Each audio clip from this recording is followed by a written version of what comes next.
have something a little bit different for you. I'd like to introduce Tanya McCready, our keynote speaker for this event. We had Tanya speak to a smaller group of our people leaders, and we were so inspired by her story, we wanted to bring her back to share her message with the broader group. 22 years ago, Tanya and her husband Hank quit their jobs and left their homes in the city to move to Ontario's wilderness with their beloved huskies to start a business. They now welcome over 2,000 guests every winter to experience dog sledding. One of the most impressive achievements Tanya and Hank have accomplished is having competed in 6 1,000-mile races in Alaska and Yukon. For you long-distance runners and marathoners, we're looking at 1,600 kilometers, relying on a team of 8 to 14 dogs, and in this case, teammates that you can't communicate with in the traditional sense, pulling you through 1,000 miles in extreme conditions, sometimes below 40 degrees. They've also written 2 books, the latest an international bestseller. Tanya shares her stories and lessons around leadership, teamwork, overcoming adversity, and resiliency to international audiences, on top of running a busy household with 4 children, 5 cats, and her large husky family. It's my pleasure to welcome Tanya to our kickoff today. Thank you so very much, Vicki, and it is my absolute honor and pleasure to be here with you today. I just wish we could do this in person so I could see all your faces. But as Vicki mentioned, 22 years ago, Hank and I walked away from our jobs, moved to the wilderness of Halliburton to turn our passion for our dogs into a business and a lifestyle. But besides creating a business, the other reason we moved was because my husband had decided that he wanted to run that crazy 1,000-mile race in Alaska, the Iditarod. And you sure can have a normal job and get ready for that race and compete in it. We knew it would take time to build our business to the point where we could afford to have Hank step back. But finally, 2010, the first weekend in March, found Hank and I, 16 of our dogs, our 4 children, in Anchorage, Alaska, about to start the Iditarod. And the best way I can explain the Iditarod is it is the biggest state party you can possibly imagine. The first day is a 13-mile ceremonial streets through the streets of Anchorage. And I remember there was tailgate parties and vendors and families cheering us all along that 13 miles. And even though we were in the US, they were singing "O Canada" as we passed by. And the next day gets a little bit more serious. You go north to Wasilla, and that's where the race officially kicks off. The year we competed, there was 83 teams in the race. So you can imagine 83 teams, 16 dogs a team. It's over 1,000 dogs on this lake. And the teams go out on 2-minute intervals. So Hank's bib was in the mid-40s. Finally, it was our turn to start getting our team ready. Iditarod sent about a dozen volunteers over to help. Remember our 4 young children trying to wrangle dogs. Finally, 16 dogs in harness, ready to head to the starting chute. Hank and I both full weight on the brake of his sled, 12 volunteers with leashes on dogs, my brother at the front trying to maintain control. Now, to give you a feel, a 16-dog team is about as long as a tractor trailer. And while a lot of people assume it's fast, and it is off the start, it's the power that's so incredible, because it's 800 pounds a dog versus my husband's about 170 pounds. So finally, we watched that team in front of us take off, and it was our turn to start. And we pulled under that starting chute, and our 2-minute countdown started. Hank's routine is the same at every race. The first thing he does is he sinks these 2 big hooks into the snow. They're like a parking brake for a dog sled. It allows him to step away. But as he does that, 2 massive guys fall to the ground and physically grab onto the sled to hold it in place, because the dogs are just lunging and leaping. They want to go so bad. And Hank runs to the front of his team, and he starts with his lead dogs. Gets down on the ground, connects with them eye to eye, ruffles their fur. And even though they don't speak the same language, you can feel the energy and the communication going back and forth between them. He quickly works his way back through all 16 team members till usually 30 seconds he's back at the sled. Our children each get a big hug. I get a big hug. Love you. See you unknown. Please be careful. 20 seconds he steps on the runners as I wave everyone away from the dogs. And it doesn't matter how many times he's raced, I'll watch his hands literally shake like this as he reaches down to pull those 2 big hooks out of the ground. Because at 800 pounds he's about to unleash, he's not going to control for 15 or 20 miles till the energy, the adrenaline, The love of running wears off just a bit, and those dogs even remember he's back there. So 5, 4, 3, 2, 1. And we watch him and the team rocket out of that starting chute through snow fences lined with hundreds of spectators cheering them on as they crossed the lake. And I remember the kids and I stood and watched him go, and I had tears streaming down my face because the dream that we had chased for 13 years was becoming reality. So the kids and I went back to Anchorage where we would stay, and Hank and the team continued across Alaska. And even though they were moving right on schedule, I could see from their GPS tracker, I didn't sleep for the next 3 nights because I was so worried. Not about the dogs, because I know Hank would literally sacrifice himself to care for his team, but I worried about him. So 3 days in, I couldn't take it anymore. I booked a plane ticket to a little place called McGrath, Alaska, just to see for myself that they were doing fine. And as I got close, I saw our dogs. They were stretched out in straw, enjoying the sunny day. Hank had people around him laughing. I was like, man, the mind can play such tricks. Of course, Hank didn't know I was coming, so we visited for a few hours, and then him and the team continued down the trail. I was stuck in McGrath till the plane came back the next day. And that night I crashed in a cafe because, needless to say, no hotels in a tiny town in the middle of Alaska. I had a great sleep because I wasn't worried anymore. Ironically, it's the night I should have been the most worried. As Hank and the team had continued down the river that day, they got into some overflow, which is just water that lays on top of the ice. It wasn't deep, the dogs were fine, but Hank had got his boots wet. As he got into the next checkpoint, his plan had been to stay, dry out his boots. But the volunteers there, not knowing he had wet feet, told him that a couple teams had come through a few hours before, left the message they were going 5 miles up the trail that night, going to have a huge fire. Anyone was welcome to come join them. My husband being a rookie, being from Ontario, which already makes you less than in Alaska, he didn't want to inconvenience anyone, so he said, okay, I'll keep going. So he repacked his sled and he headed out into the night. Got 5 miles, no sign of a fire. Another mile, still no fire. And by that time, he realized he was in trouble because he couldn't feel his feet anymore. He stopped, got the dogs taken care of, got them a hot meal, and then he knew he had to warm up. So he pulled out his big -40 sleeping bag. But he was so cold he couldn't get his boots off or his outer gear, so he crawled in with everything still on. When he woke up, he realized he was in worse shape. He still couldn't feel his feet, but he also couldn't feel his hands.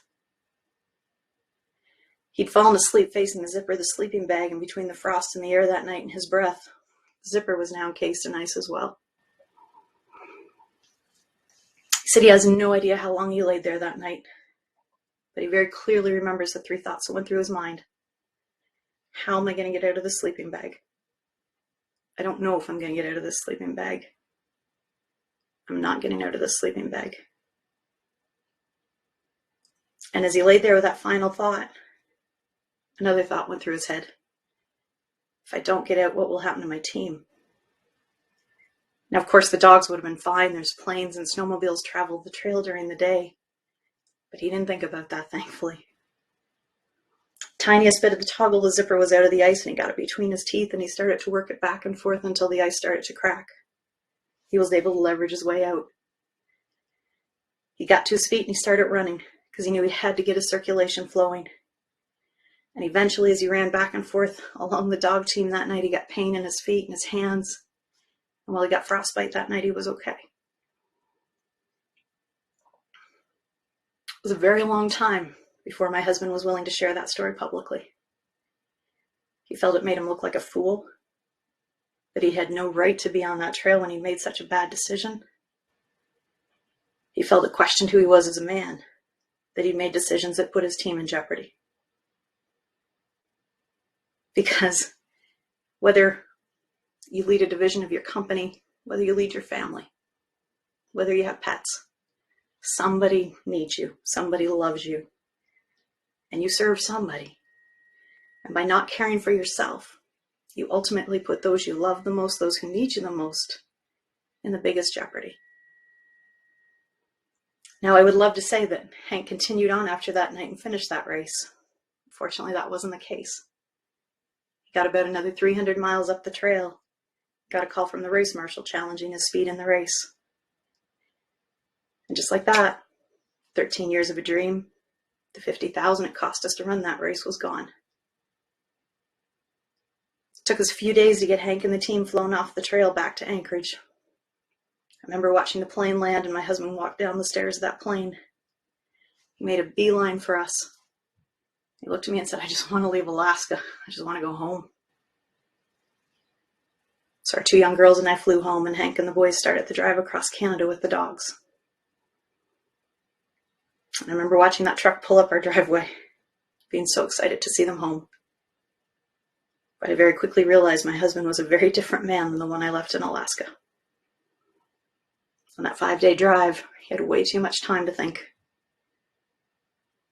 And the conclusion he'd come to was that he was a failure. He had failed me, our dogs, our children, our amazing small town that came out and helped raise money for this crazy adventure. For the next month, he wouldn't leave our property. He wouldn't talk to his family on the phone. He got to the point he was hardly talking to us. I remember being so scared for him because I knew he needed help. I knew he was so proud he would never let me get it for him. I remember one late, beautiful spring morning, we were sitting on our porch and he was just staring down. I said, "Hank, what if we go back next year and you run it again? You prove it wasn't you, it wasn't our dogs." And he looked at me and said, "There's no way now we're ever going back to that race." I said, "Okay, what about the Yukon Quest, the lesser known race? Let's go run that." We didn't have the money to, and he reminded me of that.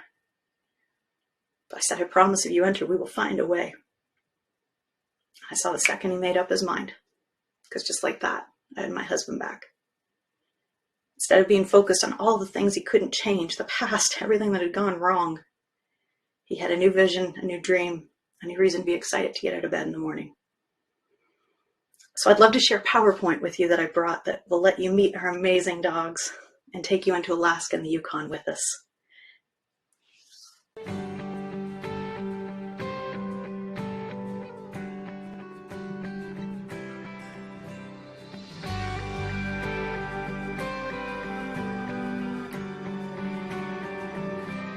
I'd rather stand on the edge of a cliff and hang my toes over a bit, and then jump when they dare me, even if it scares me and I get hurt. I'd rather build my wings on the way down, do my best not to fall to the ground, and then laugh at my mistakes, 'cause they're only lessons I'll learn. I'd rather burn with desire deep in my soul and love like a fire that's out of control, and laugh and dance and fall, chance and kiss. I'd rather live my whole life with a sense of abandon, squeeze every drop out no matter what happens, and I wonder what I've missed. I'd rather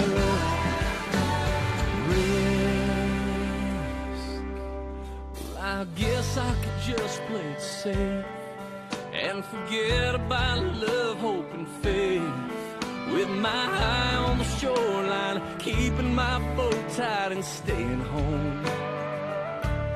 Oh, but I'll never discover new land by keeping my feet on the sand. No, I'd rather set sail and get carried away by the storm.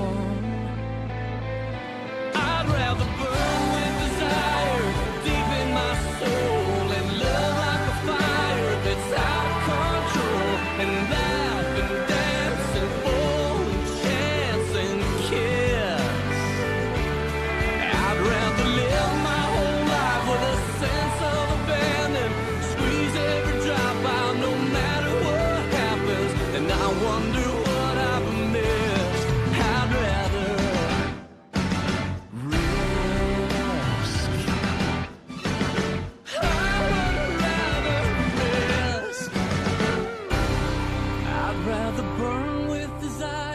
deep in my soul, and love like a fire that's out of control.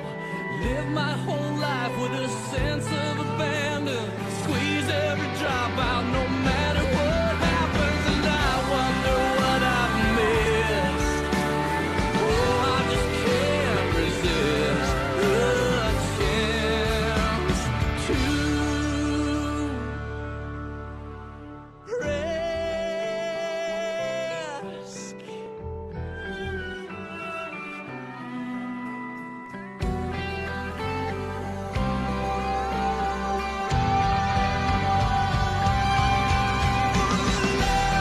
Love and laugh and dance and fall and chance and chaos. I'd rather rest. Rather rest. I'd rather rest. I'd rather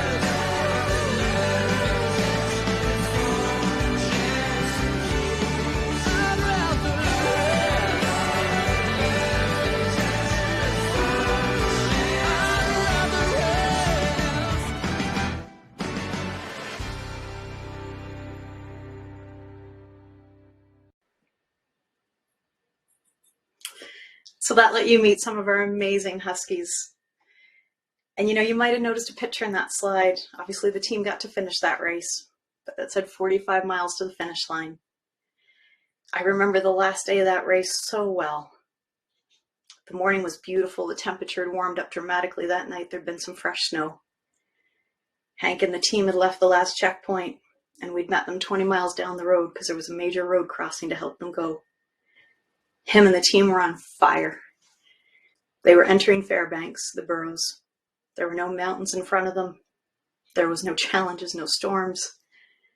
And I remember saying to Hank, I will see you at the finish line. The finishers' banquet was that night. I said, you'll be in time for the banquet. My husband does not really like banquets, so I half expected him to hide out till the banquet was over. And my brother and I headed to Fairbanks to get ready for the team. A couple hours later, I watched his GPS tracker. They were moving slower than I expected, but I thought he was just trying to avoid the banquet. That night, as dark fell, it was one of the most emotional nights of my life. I gradually watched the team on the GPS tracker get closer and closer to the finish. There were people from all around the world that had come to be Hank's fans over the 2 years, sending us notes saying we've got red candles and red lanterns lit in our windows to cheer the team on. I remember I posted, finally, I can't take it anymore. I'm going to the finish line. And we stood on the ice that night and watched for his headlamp to come around the corner. Finally, I saw it. And as they got closer and closer, the crowds grew. And all of a sudden, I watched Lily, who was in single lead, start to veer away from the finish line, head to the far side of the river. I thought she was just trying to avoid all the lights, all the people. She's not a big people dog. And I called her, and she kept moving further away. So I ran out and I got her and I let her into the finish line. And I remember thinking, she looks so dejected. And as we crossed under that line, I looked at my husband, and I had so much love and pride for the dogs and what he and them had just accomplished. I expected to see the same emotion in his face, but what I saw was anger. I couldn't understand why. Seconds later, the sled crossed the finish line. They were Yukon Quest finishers. And there's a picture of Hank and I hugging, and it looks like this big celebration moment.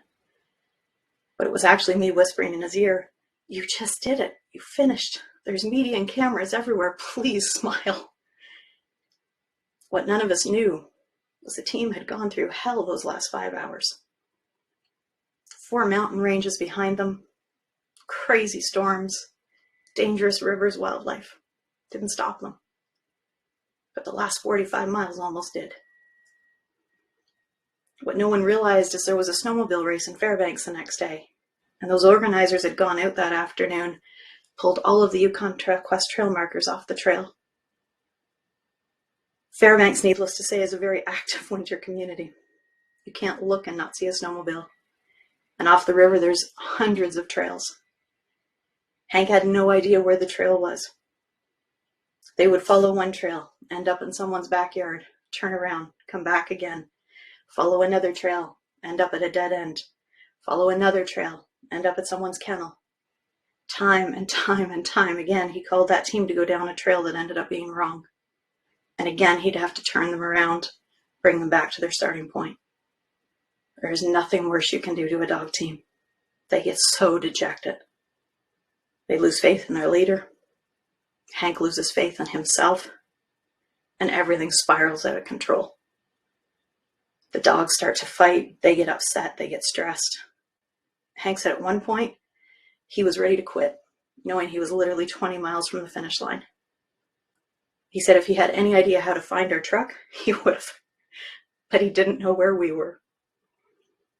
One point they came around yet another bend in the river, and they saw a bonfire on the side of the river. He could see a child out there with 2 batons like you see at the runway at airports, waving the dog team into the bonfire. Lily followed the child in. They stopped. It was a group of people.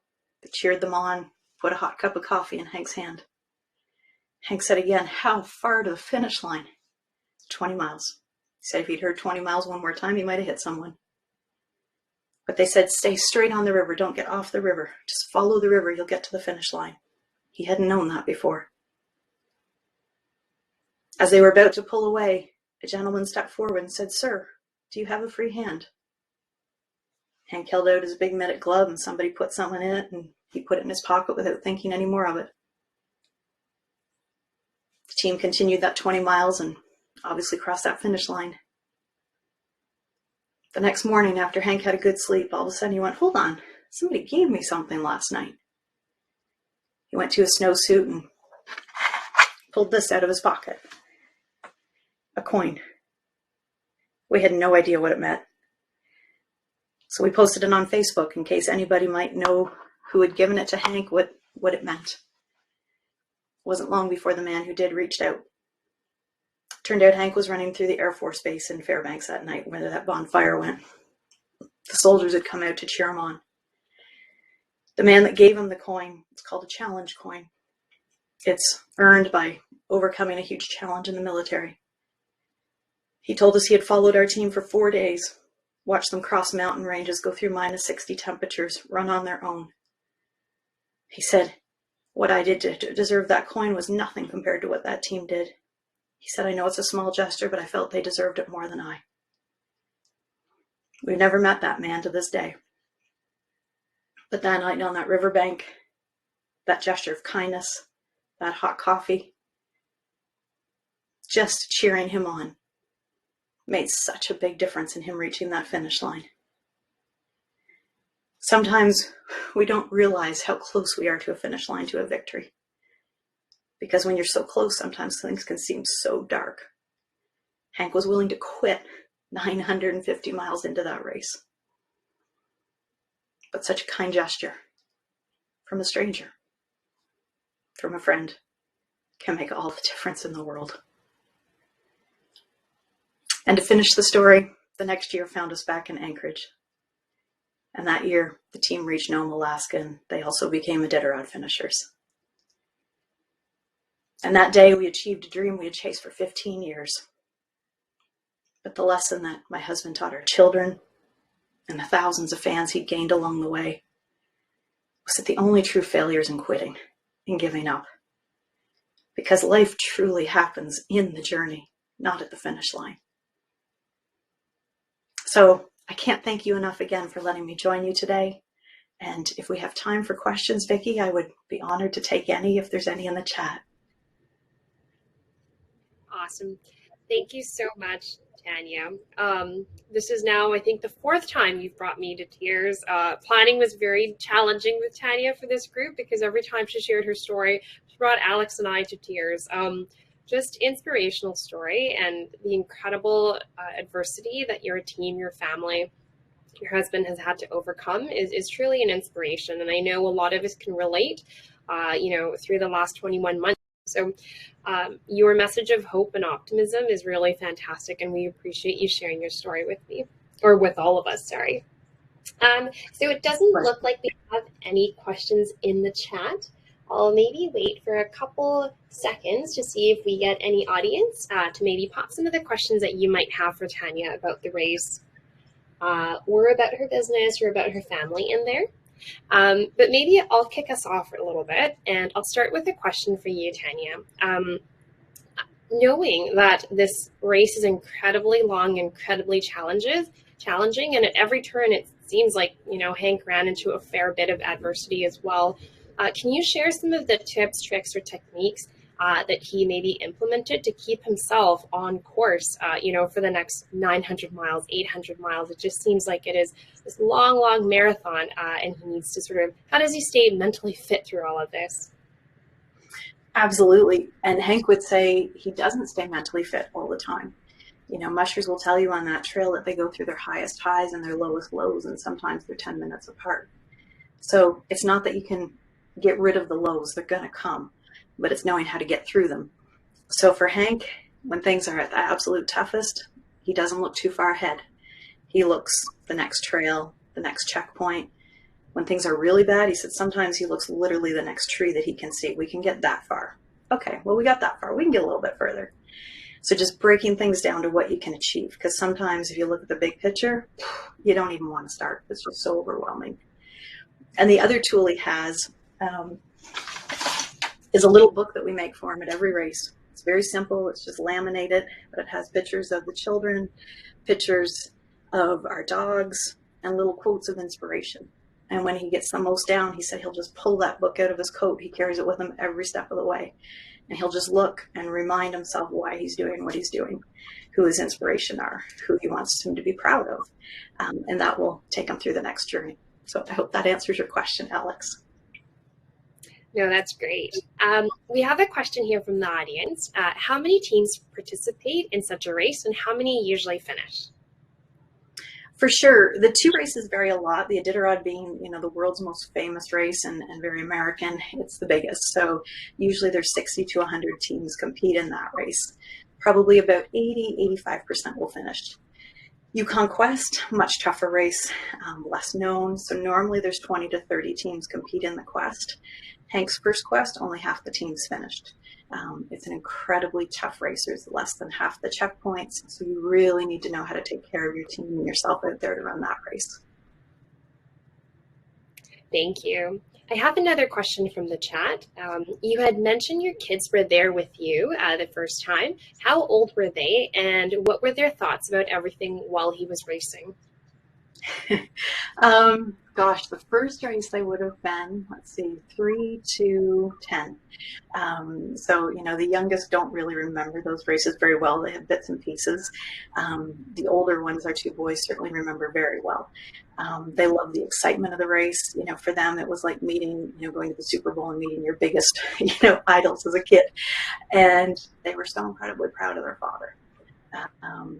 They also felt the pain of not finishing that year, and how that destroyed him almost. And then they were also there for the finish line 2 years later. And Vicki, I'll ask you if I have time for one more quick story to tie that in or not. Yeah, absolutely. Yes.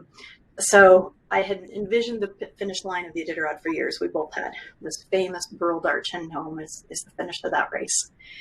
And we stayed with a local family, because there's not a lot of accommodations in Nome. And as Hank and the team were getting close to Nome, they asked us if we'd like to drive out and see the team approach Nome. And we said, well, yeah, that'd be awesome. So they loaded us in their little pickup truck, and we drove out probably 10 miles from Nome. And of course, in Nome, there's no trees. It's white and tundra as far as the eye can see. You can see Rush on a clear day. And I remember our youngest son looked at me and said, Mom, as we could see Hank in the distance, he said, can I just run a bit closer and see Dad? And I said, Bud, we can't, because if the dogs see us, they might think we're the finish line, and then they won't go to Nome. That would be bad. And he was like, oh, yeah, that'd be bad. He goes, just a bit closer. And I said, just a bit. Well, the little buttergirl took off running, and he sprinted probably a mile to the team. And you could see the dogs' tails go up when they recognized who it was.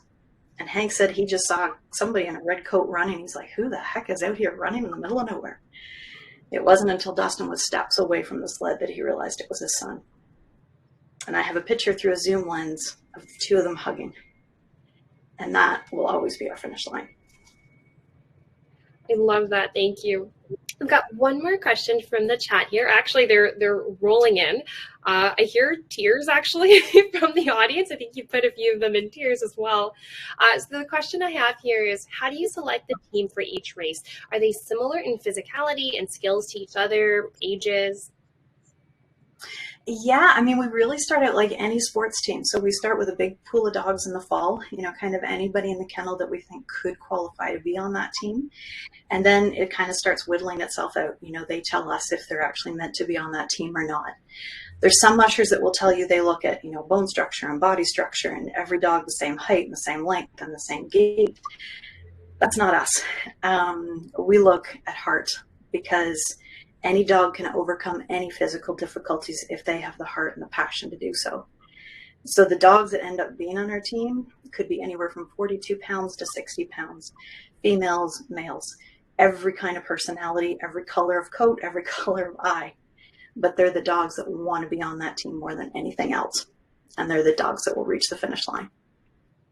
I love that. It looks like you've got quite a bit of diversity on your team as well there, as we do at Coke Canada. Tanya, we have so many messages of encouragement. I know you can't see your chat, but so many were taken by your story, and there's a lot of encouragement for you and what Hank do moving forward. So again, thank you so much for joining us. Part of me wants to run away with your dogs and just live in the wilderness with your pack of dogs as well. But thank you so much for sharing your message.